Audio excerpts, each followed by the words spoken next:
wanna scream! What's up guys, it's Punk Guy here. Thanks for joining me back on my review channel. If you guys like this video or any of my other videos, please give them a thumbs up and don't forget to hit subscribe if you want to see more content like this. Also, feel free to add me on Instagram at thispunkguy. I'll put a link right here and you can see what videos I'm going to be doing next for my reviews. Now, if you already saw the title card, you know we're doing Refuse's new album, War Music, which I believe is their 5th full-length album, this one released on Spinefarm. And if you don't know who Refuse is, they are a post-punk hardcore band from Sweden. So let's check out the album. Here it is, here's the front, here's the back. It's got kind of that Rage Against the Machine kind of like revolution feel, very strong, powerful message on here. Most notably, the band is known for their infamous album, The Shape of Punk to Come. And after that, they did a little breakup, and they came back in 2015 with their album Freedom, which wasn't really well received. It got so fair. Now, I'm not going to sit here and pretend I'm like the hugest Refuse fan. I do like them from time to time. They are in my repertoire. I listen to them every now and then. Some songs I like, some songs I don't. I do understand why they are considered legendary and game-changing with the album The Shape of Punk to Come, but it's also not my favorite album from them. I guess you would just say I'm more of a casual listener. So right off the bat, War Music is fucking riff-tastic. There's no other way to put it. It's got tons and tons of really cool riffs, whether they're rock riffs or they lean towards the metal riffs in certain songs. It's really heavily driven by guitar riffs.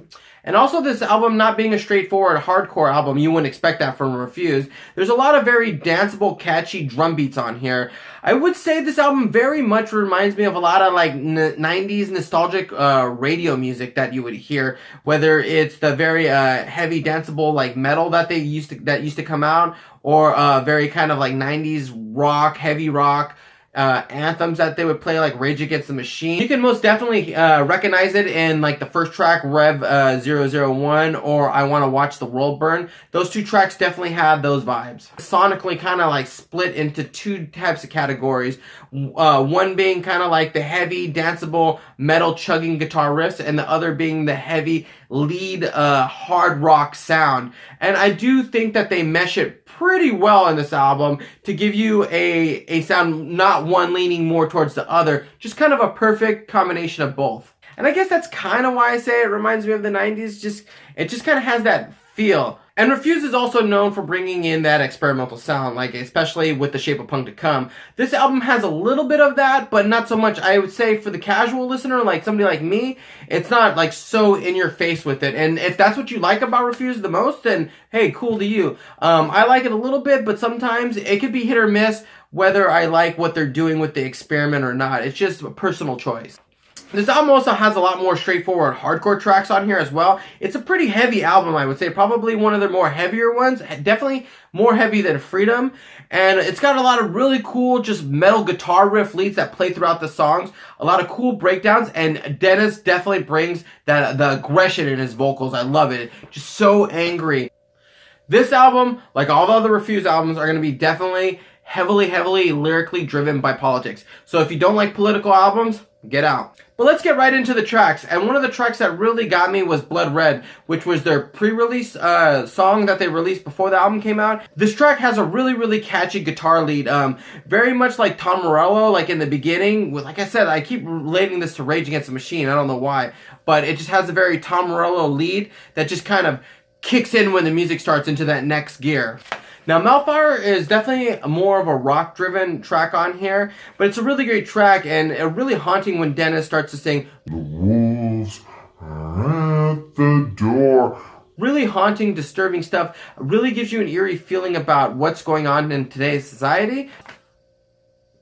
Now, Turn the Cross. That is hands down my favorite track on this album. Just a really strong, straightforward, hardcore song. And that's kind of what I like best that comes out of Refuse. Dennis's lyrics really just take a hard stab at religion. I encourage everyone to listen to this album, especially if you're a fan of more older Refuse stuff. You're definitely going to enjoy this one. And at the very end of the track, it goes into this weird transition for the outro. If you hear this, you're a weapon. The chant on it is fucking amazing. I just love it so much. And it goes right back into that hard sound. And it's just something unique and catchy that I haven't seen a lot of bands do. It's just something really cool and part of their experimental side that just fits in overall with this track, and just the best track, Turn the Cross, hands down. Economy of Death, I think, is going to be a track that people talk about for a while, because not only is it more of a straightforward hardcore song, it's a very standout song, and it's a very good way to end the album. It ends the album on a super, super dark note, just with them chanting, "You're so fucked, you're so fucked, you're so fucked." It's kind of an eerie way to just really just amalgamate what this album is about, you know, kind of just being more of a straightforward song and really letting people know that it's time to start doing something. So in conclusion, I definitely think that most Refused fans are really going to like this album, and people that have never heard Refused are going to be open to listening to Refused through this album. This is definitely a gateway Refused album. It's got a perfect mix of that hard rock element, along with, you know, the hardcore sound, also mixed with their experimental sound that they put in, but isn't so much of an overtone as it is with The Shape of Punk to Come. It's just kind of sprinkled in there, just kind of, but in all the right spots, I think.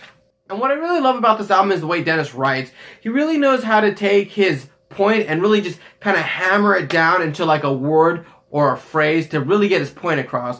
Unlike people like Greg Graffin, who kind of write like long-winded, overly big word phrases and stuff like that, which I enjoy too, but I just like the way Dennis is kind of straight, more to the point on this album. He really just hammering his point home with these words and these phrases to get his point across. So I'm going to go ahead and give this album a 4 out of 5 stars. I really did enjoy it. It's probably my favorite Refused album. It's an album that I can listen to from beginning to end, unlike any of their other albums, where I kind of just pick and choose the songs that I like. I definitely got sucked in by the rage of this album. That was my favorite part, but I also stayed for the message because I feel it's a really strong message. I also feel this album is missing what a lot of other punk albums are missing, which is aggression. Really standing strong and really having a message and being angry about it, which is, you know, I feel everyone's like holding hands and punk has become this real passive thing, and I also think that's probably why the music as a genre is not as strong as it used to be, but that's a whole other lesson for another day. So thanks for watching that review, guys. I hope you guys liked it. Coming from a casual Refused fan, I really enjoyed it. Let me know what you guys thought about it. What's your favorite track? Leave a comment. And also hit that thumbs up if you like this review. Subscribe and also add me on Instagram at ThisPunkGuy. And until then, I'll see you guys at a show! Hey guys, thanks for sticking around and watching this whole album review. I really did love this album. It has to be my favorite Refused album for sure. I've been listening to it nonstop all month. Anyway, let me know what albums you guys want to see me review next. Also, leave me a comment and click the playlist. Check out some of my old reviews. The year's almost over, and check it out.